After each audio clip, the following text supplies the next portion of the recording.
11 pour tous, bonjour. Alors tout d'abord, je vais vous parler de Liverpool-Everton, le derby de Liverpool. Quel match j'ai vu. C'était d'une intensité incroyable. Pas tant au niveau des occasions de part et d'autre, parce que les occasions étaient plus côté Liverpool que côté Everton, mais dans l'engagement physique, c'était exceptionnel. C'est du rarement vu. En Angleterre, en fait, je dis c'est du rarement vu, pas en Angleterre, parce que c'est un truc de dingue. Les mecs sont là pour se rentrer dedans, mais il y a aucune pitié. Il y a personne qui lâche un seul centimètre. C'est pour ça que ce championnat est tellement passionnant et tellement agréable à regarder.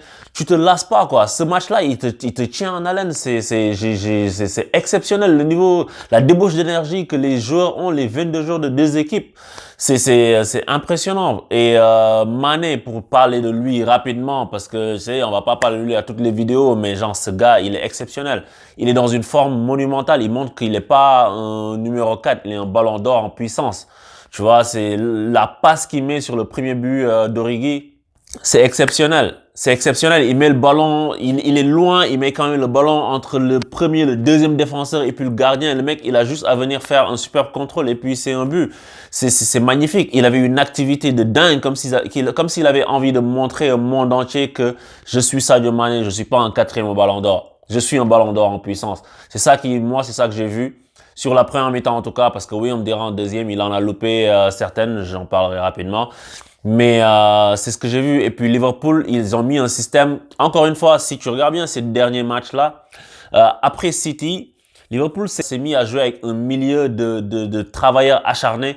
Parce que les courses qu'ils faisaient, si tu regardes le milieu de Liverpool, où il y avait Wijnaldum, il y avait Lallana et puis Milner. Et en fait, ce qu'ils font, c'est pourquoi Klopp a fait ça. Klopp a fait ça parce que c'était un match de castagne. C'était un match de bagarre. Et Liverpool, ils ont fait la différence sur des transitions, mais encore une fois, pas avec un link-up play, avec un 9 qui redescend pour jouer 10. Non, ils n'en avaient pas eu besoin. Et si tu remarques bien, si vous avez bien suivi les débriefs passés, lors du match contre Brighton, ou je sais plus, le match après City, ils ont fait la même chose. Ils ont joué par des balles longues en sautant le milieu de terrain pour faire un jeu vertical vers l'avant. Et si tu regardes, le premier but, c'est une contre-attaque. Mané récupère, fait la passe en profondeur. Le deuxième but, c'est une transversale d'Alexander-Arnold qui saute toute la défense. T'as Mané qui contrôle une aile de pigeon, de pinta, tout ce que tu veux, super bien emmené. Il met le ballon pour Shaqiri, une passe cachée et puis le mec marque. Et l'autre but, remontée du terrain de Mané, il dribble, il donne à Alexander-Arnold qui accélère. Je suis en train de dire, mais Alexander-Arnold fait la passe à Shaqiri, il est sous de l'autre côté. Non, il fait une passe et puis Mané pied gauche, premier poteau. Mais le but d'Origi, le deuxième but d'Origi aussi, c'est une transversale. Et ils ont beaucoup joué en transversale. Van Dijk fait de très belles transversales. C'est pas lui qui a amené les transversales sur les buts, mais il fait de super transversales vers ses attaquants. Et c'est comme ça que Liverpool joue. Quand ils ont un milieu comme ça, ils ont des mecs qui sont chargés de se battre non seulement sur les seconds ballons, quand par exemple la transversale et l'échou que le défenseur renvoie, les mecs vont être là, les milieux de terrain harceleurs tout de suite à la gorge des mecs d'Everton qui réceptionnent le ballon. Et si ça marche pas, ben écoute, on va courir dans tous les sens. J'ai vu Lallana faire un match extraordinaire au niveau de la débauche d'énergie. Et en face aussi, ils n'ont pas donné leur part aux chiens parce que si tu regardes Richarlison, le match qu'il fait, au niveau de l'intensité, les mecs mettent les pieds. Tous les mecs mettent les pieds. C'était un match, en fait, qui était tellement rugueux, mais ça reste ça reste dans le cadre parce que t'as pas vu de fautes énormément grossières, etc., de trucs méchants pour déboulonner l'adversaire complètement, mais tu as vu de l'engagement de tous les instants, Alexander-Arnold, tout le monde. Et d'ailleurs, en fait, Klopp, si tu regardes bien les changements qu'il fait, il sort Alexander-Arnold pour mettre Joe Gomez parce qu'il sait que, et on est à la 80e, hein, il sait que la castagne est pas finie, que le combat sera jusqu'au bout. Et il sait qu'Alexander-Arnold a déjà un carton jaune. C'est pour ça qu'il fait ce changement. Parce qu'il veut que la densité physique soit la même jusqu'au bout. Il veut pas risquer qu'Alexander ne mette pas le pied pour éviter un carton et puis genre il y a un but qui arrive comme ça. Parce que ce match-là, il s'est d'abord gagné sur l'intensité physique que les mecs ont mis. Parce que Liverpool est supérieur à cette équipe d'Everton. Mais sans la débauche qu'ils ont eue, qui était au niveau de celle d'Everton, ou au moins en tout cas, il n'aurait pas pu gagner ce match. Et il fait rentrer aussi Anderson à la place de Lallana, c'est la même chose. C'est vas-y, poste pour poste, on va se bagarrer, c'est tout. C'est Origi, il est sorti pour Firmino. Il n'y a pas eu de changement tactique de machin, tu vois. C'était on reste en place dans nos positions et puis on joue sur la bagarre. Et c'est une belle bagarre que Liverpool a remportée, 5-2 au final, beau but de Wijnaldum pour terminer. Mané, comme j'ai dit tout à l'heure, aurait pu mettre au moins un autre but. Mais sur la frappe qu'il met, qui passe juste à côté du poteau, il y a Wijnaldum qui le gêne parce qu'ils font dans la même course. Et puis, en fait, ça se passe, c'est très serré sur une fraction de seconde. Il retient un peu son geste parce qu'il n'a pas l'amplitude pour mettre tout le mouvement du pied pour l'enrouler comme il faut au deuxième poteau. Et donc, du coup, il retient un peu son pied et ça fait une différence de quelques centimètres. Et c'est une différence entre un but et une sortie de but. Mais c'est ça. Et sur la dernière occasion, il aurait pu marquer. Donc c'était ça pour ce derby de Liverpool que j'ai pris énormément de plaisir à voir. Et c'est vraiment un match qui valait le détour. En Angleterre, on n'est jamais déçu de ces matchs-là. C'est des Arsenal-Tottenham, des trucs comme ça. Les mecs, ils vont à fond et on adore ça. C'est le football qu'on aime. C'est la passion qu'on aime regarder. Et on espère que ça va durer encore très, très longtemps. Et puis Boxing Day, on sera là aussi pour regarder ça. À côté de ce Merseyside Derby, il y a aussi hier le PSG qui a joué contre le FC Nantes au Parc. Et en fait, c'est un match que je vais pas débriefer comme je fais d'habitude dans son entièreté pour parler de ce qui s'est passé tactiquement, etc. Parce que c'est un match que j'ai pas vu. Donc, j'ai vu certaines choses, par contre, dont j'aimerais parler. Donc, déjà, il faut respecter Cavani. Le cas Cavani. Parce que ce qui s'est passé, ce que j'ai vu, le gars est rentré à 5 minutes de la fin du match. Je pense que c'est pas normal. Je pense que Thomas Tuchel, ce qu'il est en train de faire à Cavani là, c'est quelque chose de vraiment immonde. Parce qu'on peut pas voir quelqu'un qui a autant fait pour le club, qui a autant apporté pour le club, qui sort de cette façon-là, de façon totalement injuste. C'est pas une place qu'il a perdue sur le terrain. Si, par exemple, Cavani et Icardi sont mis en concurrence et qu'Icardi montre vraiment qu'il est meilleur, ok, Cavani va sur le banc. Tu sais, tu as fait de grandes choses, mais maintenant, aujourd'hui, il y a un autre gars qui... Mais si le gars a fait autant, tu lui prépares une sortie honorable. Tu vois, tu le laisses perdre sa place sur le terrain. Tu vois ce que je veux dire? Parce que là, en fait, il a perdu sa place, mais on sait pas. Tu sais, le gars était blessé, il y a un autre qui vient. Alors que Icardi, s'il avait été sur le banc, il aurait trouvé ça normal, lui, d'arriver dans un club comme ça, dans un vestiaire comme ça, et puis il va sur le banc, c'est normal. Il prend son mal en patience. Mais là, je trouve que Thomas Tuchel se crée un problème tout seul, en fait. Parce que Cavani, c'est un gars qui fait pas beaucoup de bruit, qui parle pas dans les médias, etc. Mais il l'a déjà fait une fois en 2014 quand Zlatan a été suspendu ou blessé, quand il disait que je veux jouer neuf et qu'il s'était lamentablement viandé contre Chelsea à Stamford Bridge. Le match où on perd 2-0, on est éliminé, but de Dembaba à la dernière minute. Mais à part ça, c'est un gars, tu l'entends pas faire des vagues.